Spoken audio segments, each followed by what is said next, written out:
Starting in just a couple minutes. Actually, it's going to be a little faster than that.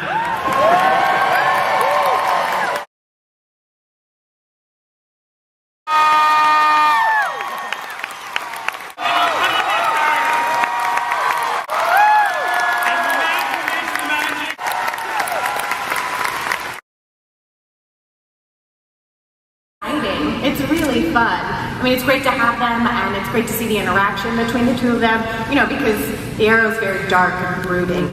Anytime I can work with Felicity, you know, Emily, it's so fun. I mean, it's a dream come true. I think if you're a fan of Flash, you're also kind of a fan of Arrow. If you're a fan of Arrow, you're kind of a fan of Flash. So it's nice having the universes kind of collide with each other.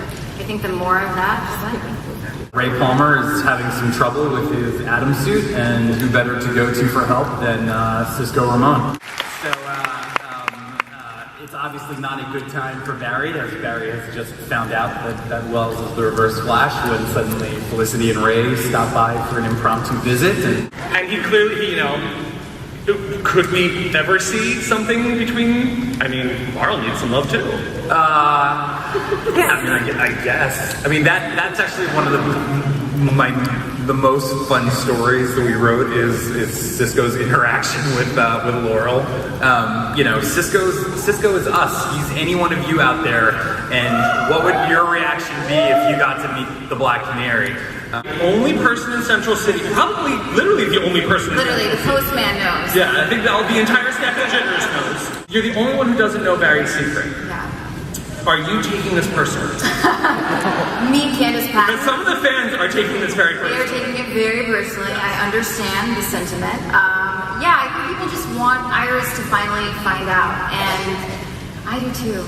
No sign of this person being able to go to a dark side. She's just lovely. Oh, thank you. You know, she's in a good space right now.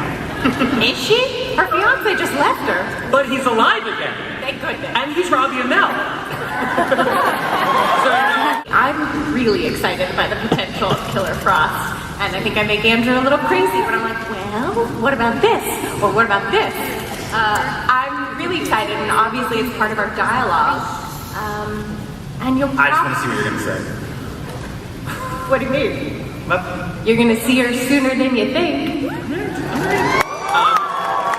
It's best not to ask questions, I've found. I get the scripts and I read them and I go through them like candy, which is great because I love candy. I can't say if there's anything in the future, but I certainly hope so. Because I mean, who doesn't want to wear a super suit? Come on, y'all. Yeah, he's got a bad last name. Yeah, that may or may not come into things. We've announced some of the casting. Arthur Darvill. He was on some British show I've never heard of. It's gonna be like the crossovers every week. I mean, it's gonna be Gonzo. We're really excited about it. It's we sort of say that if Arrow is sort of gritty crime drama and Flash is heart and humor and spectacle, that this show's just going to be like insanity and off the rails. And next year on both Flash and Arrow, we'll be setting that show up. And will we possibly be seeing characters from those shows just like migrate back and forth? Yeah, I mean that's sort of the fun of hopefully what we've created. Hey guys, so here I am at Wondercon. I actually just went to the Flash panel.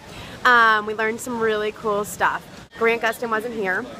Sad, but I guess he has to film a show or something. It showed us an extended trailer longer than the one with some more information in it from this past week. We definitely saw more Grodd, and there is an upcoming episode called Grodd Lives that they said is really like he's focused as the villain, so we have that coming up. They had each of the guys say one word to describe their characters. The best one was Danielle Panabaker, who of course plays Caitlin, said Frosty.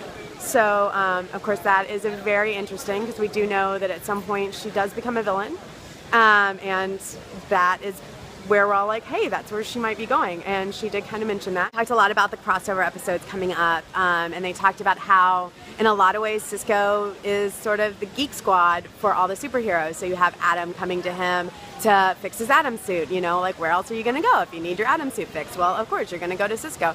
And they talk about how Black Canary is going to be going. You know, we saw that in the trailer where Cisco and Black Canary are going to be hanging out and talking. Well, she's actually going to him to fix her canary cry, to make it work, they said, work more like it does in the comic book. Other interesting fact, because the producer, one of the producers, Andrew Kreisberger, was here, because he's also an Arrow producer. Somebody asked, the Rays Raws, which you guys know I have some issues with, that no one on the show seems to know how to pronounce it.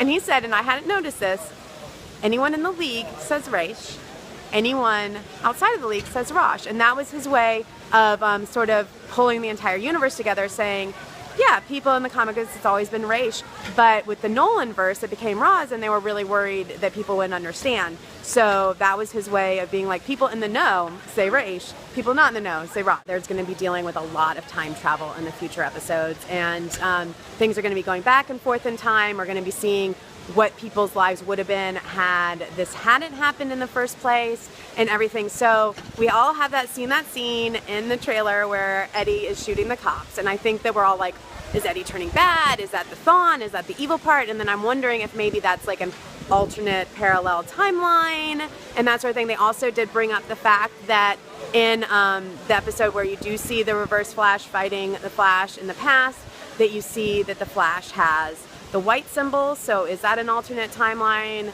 So I think in the upcoming episodes of The Flash, what we're going to be seeing a lot of is dealing with time travel and how that affects the timeline.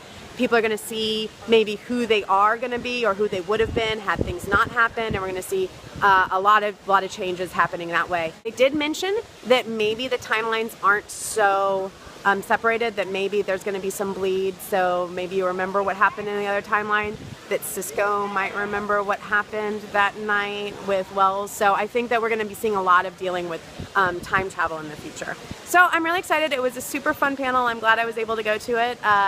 If you like hearing me talk about TV shows, you can always subscribe to my YouTube channel, and you can do that right there. And this is Michelle. Gonna go enjoy the rest of the con today. Bye from Wondercon.